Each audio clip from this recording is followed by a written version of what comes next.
Let's start by importing some sales data into our model. The file we're going to be using is called Sales Retail 2017-2019. And if we hover over the file there in the File Explorer, we can see that it's an Excel comma-separated values file.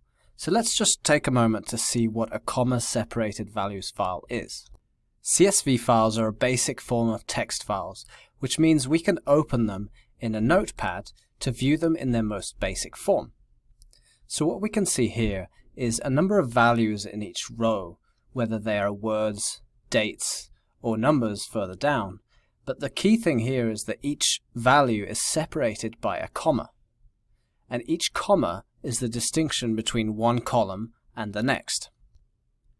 Now, whilst the data might not make much sense viewed like this, if we open it in something like Excel, it starts to make more sense. And what you can see is that each of the values that we previously had separated by commas now appears in their own cell.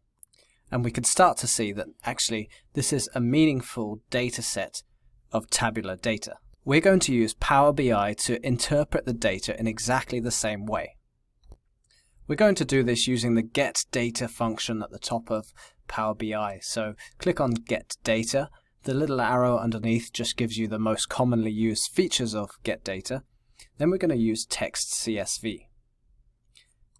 And in the Files for Students folder, you'll find the Sales Retail 2017 to 2019 file and hit Open.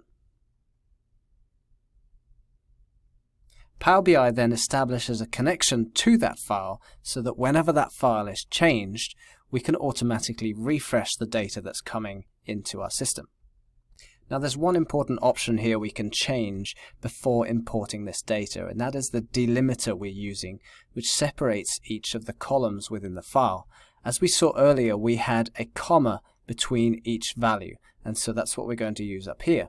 Sometimes you might have a semicolon or even another character, and this option allows you to change that.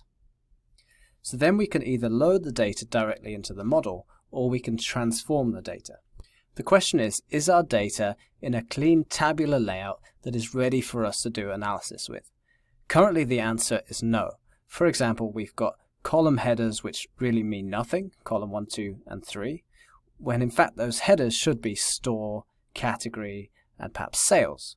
And we've got row headers here which, although we know that the rest of these rows are sales as well, the data's not telling us that, so we need to fill those values in somehow.